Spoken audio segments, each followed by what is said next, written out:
ಯಾರೆಲ್ಲ ಕುರಿ ಸಾಕಾಣಿಕೆ ಮಾಡ್ಬೇಕು ಅನ್ಕೊಂಡಿರಲ್ಲ ಅವ್ರಿಗೆಲ್ಲ ಒಂದ್ ಮಾತು ಹೇಳಕ್ ಇಷ್ಟಪಡ್ತೀನಿ. ಏನಪ್ಪಾ ಅಂತಂದ್ರೆ, ನೀವು ಕುರಿ ಸಾಕಾಣಿಕೆ ಮಾಡ್ಬೇಕಂತ ಅನ್ಕೊಂಡಿದ್ರ ಹೈಟೆಕ್ ಶೆಡ್ ಮಾಡಿ ಒಮ್ಮೆ ಒಂದ್ 30-40 ಮರಿ ಹಾಕಿ ಅದನ್ನ ಸ್ಟಾರ್ಟ್ ಮಾಡೋಣ ಅಂತ ಅನ್ಕೊಳಕ್ ಹೋಗ್ಬೇಡ್ರಿ.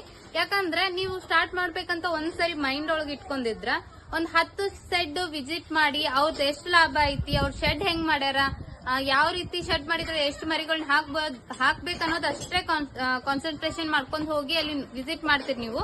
ಆದ್ರೆ ಅವರು ಹೇಳ್ತಾರ ನಮ್ಗೆ ಇಷ್ಟ ಲಾಭ ಆಗುತ್ತಾ ಇಷ್ಟಿಲ್ಲ ಅಂತ.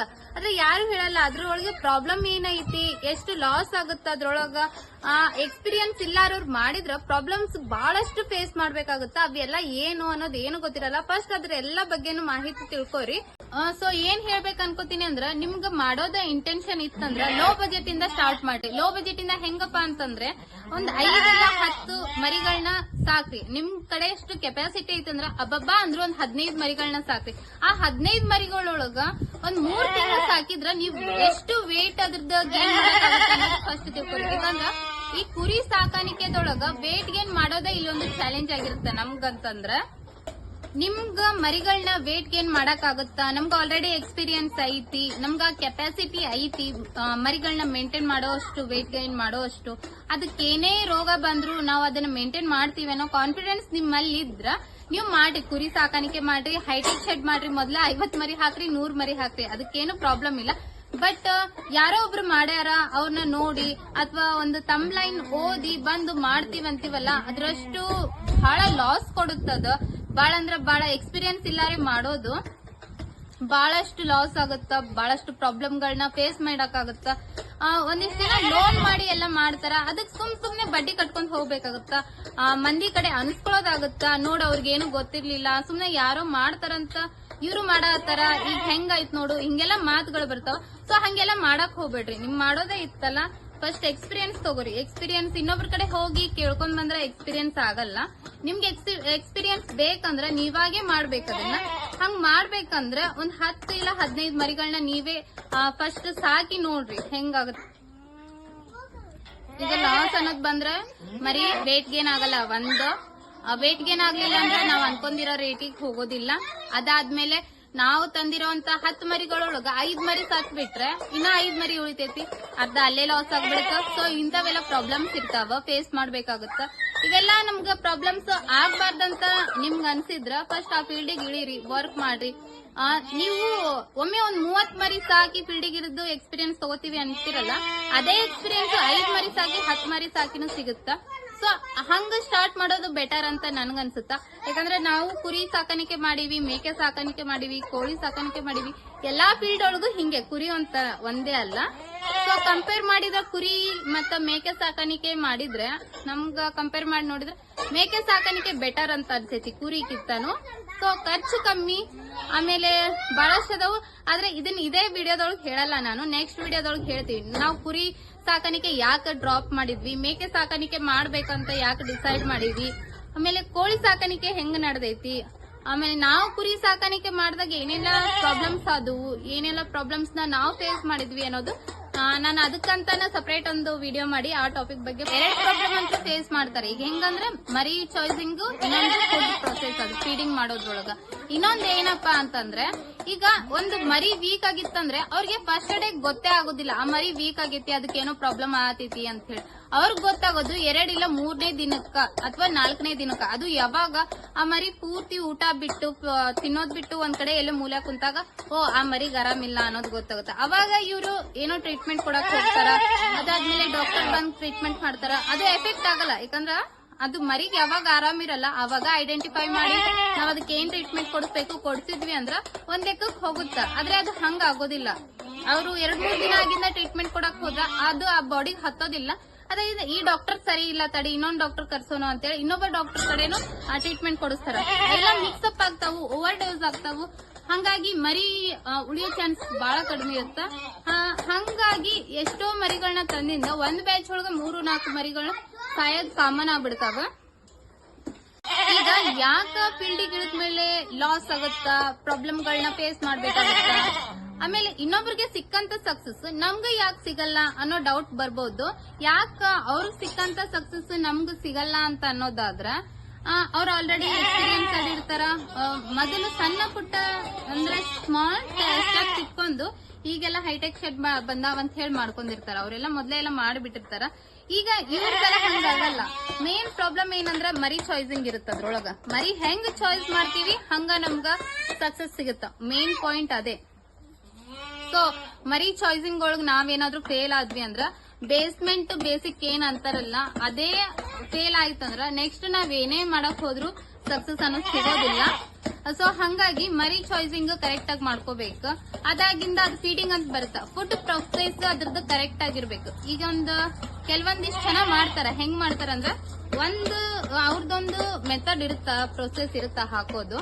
ಬಟ್ ಇವ್ರ ಏನ್ ಮಾಡ್ತಾರ ಅಂದ್ರ ಇನ್ನೊಂದ್ ಶೆಡ್ಗೆ ಹೋಗಿ ವಿಸಿಟ್ ಮಾಡ್ತಾರ. ಆ ಮರಿಗಳು ಇವ್ರ ಮರಿಗಳಿಗಿಂತ ಜಾಸ್ತಿ ಚಲೋ ಇರ್ತಾವ, ದಷ್ಟ ಪುಷ್ಟವಾಗಿರ್ತಾವ. ಅವಾಗ ಏನ್ ಅನ್ಕೋತಾರ, ನೀವೇನ್ ಹಾಕ್ತಿರಿ ಅಂತ ಕೇಳ್ತಾರ. ಅವ್ರೊಂದ್ ಪ್ರೊಸೆಸ್ ಹೇಳ್ತಾರ. ಸೊ ನಾವ್ ಇದನ್ನೇ ಮೇಂಟೈನ್ ಮಾಡೋಣ ಅಂತ ದುಡ್ಡು ಖರ್ಚು ಮಾಡಿ ಬಂದು ಆ ಪ್ರೊಸೆಸ್ ನ ಮೇಂಟೈನ್ ಮಾಡ್ತಾರ. ಬಟ್ ಇವ್ರ ಮರಿಗಳು ಇವ್ರ ಹಾಕೋ ಫುಡ್ಡಿಗೆ ಅಡ್ಜಸ್ಟ್ ಆಗ್ಬಿಟ್ಟಿರ್ತಾವ. ಅಲ್ಲಿ ಸ್ವಲ್ಪ ಏನೋ ಎಫೆಕ್ಟ್ ಆಗುತ್ತಾವ. ಫುಡ್ ಪಾಯ್ಸನಿಂಗ್ ಆಗ್ಲಿ ಏನೇನೋ ಆಗಿ ಅವ್ರದ್ದು ಸ್ಟಮಕ್ ಅಪ್ಸೆಟ್ ಆಗೋದು ಏನೇನೋ ಆಗಿ ಮರಿಗಳು ಸ್ವಲ್ಪ. ಈಗ ಇನ್ನೊಂದು ಟಾಪಿಕ್ ಹೇಳ್ಬೇಕಂದ್ರೆ ಇನ್ವೆಸ್ಟ್ಮೆಂಟ್. ಈಗ ಬಹಳಷ್ಟು ಜನ ಇನ್ವೆಸ್ಟ್ಮೆಂಟ್ ಮಾಡ್ಬೇಕು ಅನ್ಕೊಂಡಿರ್ತಾರಲ್ಲ, ಯಾವ್ದ್ರ ಮೇಲೆ ಇನ್ವೆಸ್ಟ್ಮೆಂಟ್ ಮಾಡ್ಬೇಕನ್ನೋದು ಅವ್ರಿಗೆ ಗೊತ್ತೇ ಇರೋದಿಲ್ಲ ಅನ್ಕೋತೀನಿ. ಯಾಕಂದ್ರ ಮರಿಗಳ ಮೇಲೆ ಇನ್ವೆಸ್ಟ್ಮೆಂಟ್ ಜಾಸ್ತಿ ಮಾಡ್ಬೇಕಾಗುತ್ತೆ ನಾವು. ಅವರು ಶೆಡ್ ಮೇಲೆ ಜಾಸ್ತಿ ಇನ್ವೆಸ್ಟ್ಮೆಂಟ್ ಮಾಡ್ತಾರ. ಈಗ ಶೆಡ್ ಮೇಲೆ ಜಾಸ್ತಿ ಇನ್ವೆಸ್ಟ್ಮೆಂಟ್ ಮಾಡಿದ್ರ ಅದೇನ್ ನಮ್ಗೆ ಡಬಲ್ ಆಗಲ್ಲ. ಆದ್ರೆ ಮರಿಗಳ ಮೇಲೆ ಇನ್ವೆಸ್ಟ್ಮೆಂಟ್ ಮಾಡ್ಬೇಕನ್ನೋದು ತಲೆಗಿಟ್ಕೊಂಡು ನಾವ್ ಮರಿಗಳ ಮೇಲೆ ಜಾಸ್ತಿ ಇನ್ವೆಸ್ಟ್ಮೆಂಟ್ ಮಾಡಿದ್ರ ನಮ್ಗೆ ಡಬಲ್ ಮರಿ ಆಗ್ತಾವ. ಒಂದಿಷ್ಟು ಪ್ರಾಫಿಟ್ ಸಿಗುತ್ತಾ, ದುಡ್ಡು ಕೈಯಾಗಾಟೋ. ಆಮೇಲೆ ನೀವು ಅದನ್ನ ಹೆಂಗ್ ಬೇಕು ಹಂಗ್ ಮಾಡ್ಕೋಬಹುದು. ಆದ್ರೆ ಹೆಂಗಾಗ್ಬಿಡುತ್ತ ಅಂದ್ರೆ ನೀವು ಜಾಸ್ತಿ ಮರಿಗಳು ಹಾಕ್ಬೇಕು, ಶೆಡ್ ಕಡಿಮೆ ಇರ್ಬೇಕು ಅಂತ ಅನ್ಕೊನೋದೇ ಆದ್ರೆ ಹೆಂಗ್ ಮಾಡ್ಬೇಕಪ್ಪ ಅಂತಂದ್ರೆ, ಈಗ ನೋಡ್ರಿ ಕುರಿ ಕಾಯೋರು ಎಲ್ಲಾರು ಅಡ್ಡಾಡ್ತಾರ ರೋಡ್ ಒಳಗ. ಅವ್ರು ಎಷ್ಟು 100-200 ಕುರಿಗಳನ್ನ ಮಾಡ್ತಾರ. ಅವ್ರು ತಲೆಯೊಳಗ ಅದನ್ನ ಇಟ್ಕೊಂಡಿರಲ್ಲ, ಹೈಟೆಕ್ ಶೆಡ್ ಮಾಡ್ಬೇಕು, ನಾವು ಮರಿಗಳನ್ನ ಅದ್ರೊಳಗ್ ಹಾಕ್ಬೇಕು ಅಂತ ಅನ್ಕೊಂಡ್ ಅವ್ರೇನಾದ್ರು ಮಾಡಕ್ ಹೋದ್ರೆ ಅವ್ರಿಗೆ ಸಕ್ಸಸ್ ಅನ್ನ ಸಿಗೋದೇ ಇಲ್ಲ. ಯಾಕಂದ್ರೆ ಅರ್ಧ ದುಡ್ಡು ಅದ್ರೊಳಗೆ ಹೋಗ್ತಾವ. ಆದ್ರೆ ಈಗ ಅವರಷ್ಟು ಶ್ರೀಮಂತರು ಯಾರು ಇಲ್ಲ, ಆದ್ರೂ ರೋಡ್ ಒಳಗ್ ಮೇಯಿಸ್ಕೊಂಡು ಅಡ್ಡಾಡ್ತಿರ್ತಾರೆ. ಸೊ ಅವ್ರದೊಂದು ಬುದ್ಧಿತನ, ಏನೋ ಜ್ಞಾನತನ ಅಂತಾರಲ್ಲ, ಅದು ಅವ್ರು ಏನ್ ಮಾಡ್ತಾರ ಅವ್ರು ನೋಡಿ ನಾವು ಒಂದಿಷ್ಟು ಅಳವಡಿಸ್ಕೋಬೇಕಾಗುತ್ತ. ಸೊ ಇಲ್ಲಿ ನಾನ್ ಮೇನ್ ಆಗಿ ಏನ್ ಹೇಳತ್ತೀನಿ ಅನ್ನೋದು ನಿಮ್ಗೆ ಗೊತ್ತಾಗಿರ್ಬೇಕು. ಇನ್ವೆಸ್ಟ್ಮೆಂಟ್ ಮಾಡೋದೇ ಇತ್ತಂದ್ರ ಜಾಸ್ತಿ ಇನ್ವೆಸ್ಟ್ಮೆಂಟ್ ನೀವು ಶೆಡ್ ಮೇಲೆ ಮಾಡೋದ್ಕಿಂತ ಮರಿಗಳ ಮೇಲೆ ಮಾಡ್ರಿ. ಯಾಕಂದ್ರೆ ಮರಿಗಳೊಳಗ ನಮ್ಗ ಪ್ರಾಫಿಟ್ ಸಿಕ್ತಂದ್ರ ಶೆಡ್ ಏನ್ ಆರಾಮಾಗಿ ಯಾವಾಗೂ ಕಟ್ಟಿಸ್ಕೋಬಹುದು. ಅದೇನು ಒಂದೂವರೆ ತಿಂಗಳೊಳಗ ಮಾಡ್ಕೋಬಹುದು. ರೀ ನಮ್ದು ಎಷ್ಟು ದಿನದಾಗ ಐತಲ್ಲ, ನಮ್ದು 15 ದಿನ ಆಯ್ತು ನೋಡ್ರಿ. ಬರೇ 15 ದಿನದಾಗ ನಾವು ಈ ಹೈಟೆಕ್ ಶೆಡ್ ನ ರೆಡಿ ಮಾಡ್ಕೊಂಡಿವಿ. ಸೊ ನಮ್ದ ಈ ತರ ಮಾಡ್ಕೋಬಹುದು. ಅದಕ್ಕ ಫಸ್ಟ್ ಮರಿಗಳ ಮೇಲೆ ಇನ್ವೆಸ್ಟ್ ಮಾಡ್ರಿ, ಎಕ್ಸ್ಪೀರಿಯನ್ಸ್ ತಗೋರಿ. ಅದಾದ್ಮೇಲೆ ಶೆಡ್ ಬಗ್ಗೆ ಯೋಚನೆ ಮಾಡ್ರಿ. ದೊಡ್ಡದ ಹೈಟೆಕ್ ಶೆಡ್ ಮಾಡ್ರಿ. ನಮ್ಗೆ ಎಕ್ಸ್ಪೀರಿಯನ್ಸ್ ಐತಿ, ನಮ್ ಕಡೆ ದುಡ್ಡು ಬಾಳ ಐತಿ, ಇನ್ವೆಸ್ಟ್ಮೆಂಟ್ ಮಾಡ್ತೀವಿ ಅಂದ್ರೆ ಓಕೆ. ಯಾಕಂದ್ರೆ ದುಡ್ಡು ಹಂಗಾಗ ಸುಮ್ನೆ ಅಂತೂ ಬರೋದಿಲ್ಲ. ದುಡ್ಡಿಗೆ ಒಂದು ವ್ಯಾಲ್ಯೂ ಐತಿ. ಅದನ್ನ ಸುಮ್ನೆ ಹಾಳು ಮಾಡ್ಕೋಬೇಡ್ರಿ, ಕಳ್ಕೊಬೇಡ್ರಿ. ನೀವ್ ಒಂದ್ ಕಡೆ ಇನ್ವೆಸ್ಟ್ಮೆಂಟ್ ಮಾಡಿರಿ ಅಂದ್ರೆ ಅದು ಪ್ರಾಫಿಟ್ ಮಾಡ್ಕೋದು, ಅದು ತಗೊಳೋದ್ ನೋಡ್ರಿ, ಲಾಸ್ ಮಾಡ್ಕೊಳ್ಳೋದ್ ನೋಡ್ಬೇಡ್ರಿ. ಹಂಗಾಗಿ ನಾನೇನ್ ಹೇಳ್ತೀನಿ ಅಂದ್ರೆ ಶೆಡ್ಕಿಂತ ಜಾಸ್ತಿ ದುಡ್ಡು ಎಲ್ಲಿ ಹಾಕ್ಬೇಕು ಅನ್ನೋದು ತಲೆಯಾಗ ಇಟ್ಕೊಂಡು ಚಲೋ ಮರಿ ಚಾಯ್ಸ್ ಮಾಡೋ ಮುಂದೆ ಚಲೋ ಮರಿ ಚಾಯ್ಸ್ ಮಾಡಿ. ನಿಮ್ಗ ಎಕ್ಸ್ಪೀರಿಯನ್ಸ್ ಇರ್ಲಿ. ಇನ್ನೊಬ್ರನ್ನ ಯಾರನ್ನೂ ಕರ್ಕೊಂಡ್ ಹೋಗ್ತೀರಿ ನೀವು, ಇಲ್ಲ ಅನ್ನಲ್ಲ. ಇನ್ನೊಬ್ರನ್ನ ಕರ್ಕೊಂಡ್ ಹೋಗಿ ಅವ್ರ ಚಾಯ್ಸ್ ಮಾಡ್ಕೊಂಡ್ ಬರ್ತಾರ, ಹೆಂಗಿರ್ತಾರ ಅಂತ ಹೇಳಕ್ ಬಿಡಲ್ಲ. ಬಟ್ ಚಾಯ್ಸಿಂಗ್ ಮಾಡ್ಕೊಂಡ್ ಬರ್ದಿರೋ ಮರಿಗಳೊಳಗ ಎಷ್ಟೊಂದ್ ಮರಿ ಸಾಯ್ತೋ. ಅವ್ರ ಆಮೇಲೆ ಹೇಳ್ತಾರೆ, ಇಲ್ಲ ಸರ್ ನಾವ್ ಅಲ್ಲಿ ಹೋದಾಗೆಲ್ಲ ಚಲೋ ಮರಿನೇ ಇದ್ದು, ಬಟ್ ಇಲ್ಲಿ ಬಂದಿಂದ ಏನಾಯ್ತೋ ಏನೋ, ಆಮೇಲೆ ಕ್ಲೈಮೇಟ್ ಗೆ ಅಡ್ಜಸ್ಟ್ ಆಗಿರಲ್ಲ, ಫುಡ್ಡಿಗೆ ಅಡ್ಜಸ್ಟ್ ಆಗಿರಲ್ಲ, ನೀರಿಗೆ ಅಡ್ಜಸ್ಟ್ ಆಗಿರಲ್ಲ ಅಂತ ರೀಸನ್ಸ್ ಕೊಡ್ತಾರ. ಸೊ ನೀವು ಫಸ್ಟ್ ಅದೇ ಎಕ್ಸ್ಪೀರಿಯನ್ಸ್ ತಗೋರಿ, ಫೀಲ್ಡಿಗೆ ಇಳಿರಿ, ಫಸ್ಟ್ ಅದ್ರೊಳಗೆ ವರ್ಕ್ ಮಾಡ್ರಿ. ಅದಾದ್ಮೇಲೆ ಕುರಿ ಸಾಕಾಣಿಕೆ ದೊಡ್ಡ ಬಜೆಟ್ ಒಳಗ ಹೈಟೆಕ್ ಶೆಡ್ ಮಾಡಿ ದೊಡ್ಡ ಪ್ರಮಾಣದೊಳಗ ಮೇಂಟೈನ್ ಮಾಡೋದನ್ನ ತಲೆಯಾಗ ಇಟ್ಕೋರಿ ಅಷ್ಟು. ಸೊ ಈ ಶೆಡ್ ನ ನಾವು ಸ್ಟಾರ್ಟ್ ಮಾಡಿ 3.5-4 ವರ್ಷ ಆಯ್ತು. ಆ 4 ವರ್ಷದಿಂದ ನಮ್ಗ ಬಹಳಷ್ಟು ಎಕ್ಸ್ಪೀರಿಯನ್ಸ್ ಆಗ್ಯಾವ. ಈ ಶೆಡ್ ನ ನಾನು ಮತ್ತ ನಮ್ಮ ಅವರ್ ಮೇಂಟೈನ್ ಮಾಡತ್ತೀವಿ. ಇವ್ರೇ ನಮ್ಮ ಅವರು. ಇವ್ರು ಫುಲ್ ಡೇ ನಾನೊಂದು ಮನೆಯಿಂದ ಕೆಲಸ ಮುಗಿಸ್ಕೊಂಡ್ ಬರ್ತೀನಿ, ಬೆಳಗ್ಗೆನೆ ಬಂದು ಇವ್ರು ಮೇಂಟೈನ್ ಮಾಡಿರ್ತಾರ. ಮತ್ತ ಸಾಯಂಕಾಲ ಮನೆ ಪಾಪುಗಳು ಎಲ್ಲ ಸ್ಕೂಲಿಂದ ಬರ್ತಿರ್ತಾರ. ಸೊ ಆ ಟೈಮಿಗೆ ಮನೆಗೆ ಹೋದಾಗ ಮತ್ತ ರಾತ್ರಿ ತನ ಇವ್ರೇ ಮೇಂಟೈನ್ ಮಾಡ್ತಾರ. ಸೊ ಹಿಂಗ ನಾನು ನಮ್ಮ ಅವರು 4 ವರ್ಷದಿಂದ ಇದನ್ನ ಮೇಂಟೈನ್ ಮಾಡ್ಕೊಂಡ್ ಹೊಂಟಿವಿ. ಸೊ ಬಹಳಷ್ಟು ಎಕ್ಸ್ಪೀರಿಯನ್ಸ್ ಆಗ್ಯಾವ ಇದ್ರೊಳಗ ನಮ್ಗ. ಹಂಗಾಗಿ ನಾನು ನಮ್ಗೆ ಏನ್ ಎಕ್ಸ್ಪೀರಿಯನ್ಸ್ ಆಗ್ಯಾವಲ್ಲ, ಓನ್ ಎಕ್ಸ್ಪೀರಿಯನ್ಸ್ ನಿಮ್ ಜೊತೆ ಶೇರ್ ಮಾಡ್ಕೊಳತ್ತೀನಿ. ಒಂದ್ಸರಿ ಏನೋ ಕುರಿ ಸಾಕಾಣಿಕೆ ಮಾಡ್ಬೇಕು ಅನ್ಕೊಂಡಿದ್ರೆ ಒಂದ್ಸರಿ ಯೋಚನೆ ಮಾಡ್ರಿ. ಈ ವಿಡಿಯೋ ನೋಡಿ ನಿಮ್ಗೆ ಇನ್ನೂ ಮಾಡ್ಬೇಕು ಅನ್ಸಿತ್ತಂದ್ರೆ ಮಾಡ್ರಿ, ಓಕೆ. ಸೊ ಎಕ್ಸ್ಪೀರಿಯನ್ಸ್ ತಗೊಂಡ್ ಮಾಡ್ರಿ.